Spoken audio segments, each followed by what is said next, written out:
ऐसा वक़ूआ बिल्कुल हुआ ही नहीं। मेरी हम्बल सबमिशन ये है कि यहाँ पे आम तौर पे जो ऑनरेबल कोर्ट फैसला फरमाती हैं, फैसला फरमाते हुए ऑनरेबल कोर्ट्स यानी बहुत लंबी स्टोरीज चल रही होती हैं पीछे, और वो यानी 2015 का ये केस है। 2015 से जो मेंटल टॉर्चर यानी जो तकलीफ पूरी फैमिली ने फेस की, और ऑनरेबल कोर्ट में गर्मी सर्दी, इवन आज रमज़ान है और रमज़ान में ये चौथी पाँचवीं डेट है, इसी तरह कई रमज़ान इसमें गुजरे हैं। वहाँ से यहाँ तक आना एक पूरी फैमिली का कम से कम 2 से 3 गाड़ियाँ करके लाना और यहाँ पे आना, और वो जो ये मजदूर कार लोग हैं सारे, इनकी वो जो इनका वो सारा ज़ाया होना, वो ऑनरेबल कोर्ट के एक जो सेंटेंस होता है जहाँ पे वो कहते हैं कि एक लफ्ज़ इस्तेमाल होता था, पुरानी फिल्मों में हम देखा करते थे, मैंने आज तक वो किसी जजमेंट में वो नहीं देखा, वो ये था जी कि बाइज्जत बरी कर दिया। वो भी घर में आके बड़ी खुशखबरी सुनाता था जी कि मुझे कोर्ट ने बाइज्जत बरी कर दिया। मैंने अपनी 14 साल वकालत में आज तक किसी केस में किसी को बाइज्जत बरी होते हुए नहीं देखा। उसकी रीज़न ये होती है कि केस तो बन जाता है, प्रूव भी हो जाता है, लेकिन ऑनरेबल कोर्ट जब फैसला फरमा रही होती हैं, फैसला फरमाते हुए जो एक स्ट्रिक्टो सेंसो एक सेंटेंस होता है कि बेनिफिट ऑफ डाउट का होना चाहिए, जहाँ पे वो क्लियर कट वो डेंट ना हो, चार्ज ग्राउंडलेस ना हो, उन केसेस में तो डाउट पे ही किया जाता है। यहाँ पे तो मेरी हम्बल सबमिशन ये है कि ये जब ऑनरेबल कोर्ट फैसला फरमाए तो इस पॉइंट ऑफ लॉ को भी कंसीडर फरमाएं, ताकि मैं आगे जो मैंने इतना अरसा वो मेंटल टॉर्चर, फिज़िकल डिस्टर्बेंस मैंने झेली है, मेरी पूरी फैमिली इन्वॉल्व रही है, और इस एक बेसलेस केस में 20-20, 25-25 दिन तमाम मुलजमान जेल में रह के आए हैं। और वो मुलजमान जो वहाँ जो कंप्लेनेंट है वो चेयरमैन है इलाके का, वो वाइस चेयरमैन के इलेक्शन लड़े हैं, और एडमिटेड फैक्ट है, ये भी क्रॉस एग्जामिनेशन में आया है जी कि ये दूसरी साइड पे पार्टी में और इन्होंने इनको वोट नहीं दिया, और ये वहाँ पे आए हैं, वहाँ पे इलेक्शन लड़े हैं, इलेक्शन कंटेस्ट इन्होंने किया है, और काफ़ी अर्से से वहाँ पे रह रहे हैं। सफ़ेद रीश बंदे हैं, मस्जिद कमेटी के मेंबर हैं, जिन पे लोग एतमाद करते हैं, और वो लोग एक ऐसे कॉज के लिए जो कि welfare of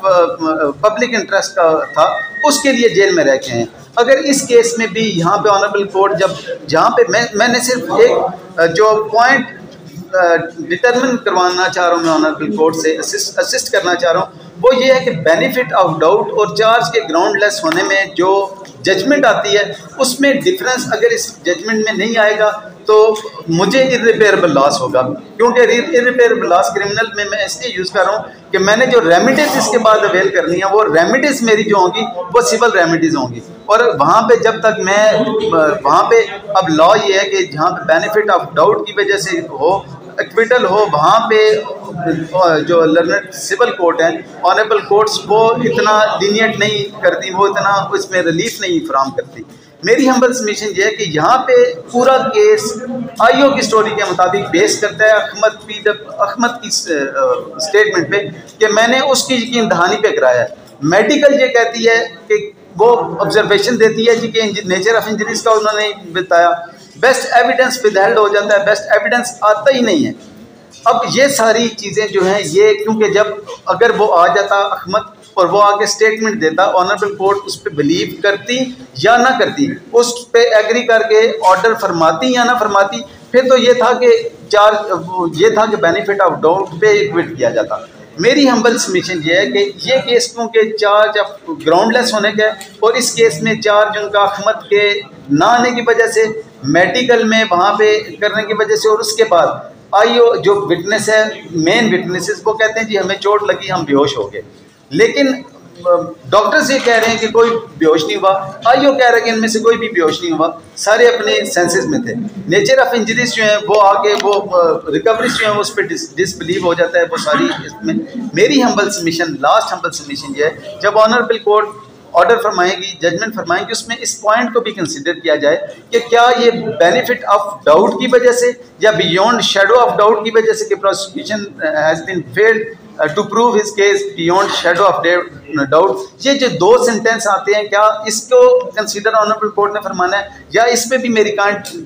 submission, humble submission मेरी है कि इसको भी कंसीडर फरमाया जब ये लास्टली किया जाए, तो क्या ये चार्ज ग्राउंडलेस होने की वजह से, तो शायद मेरे रिकॉर्ड में भी एक केस ऐसा आ जाए जिसमें लिखा हो कि बाइज्जत बरी होना, और हम लोग बाइज्जत बरी हो जाएं, ताकि आगे आने वाली जो नस्लें हैं उनके लिए भी थोड़ा सा सबक यहाँ पे अगर किसी दूसरे को जो आके झूठी एफआईआर या इस तरह की एलिगेशंस लगा के जो वो अपने नेफेरियस डिज़ाइन को अचीव करने की कोशिश करता है, उनकी रोकथाम हो सके। Thank you very much.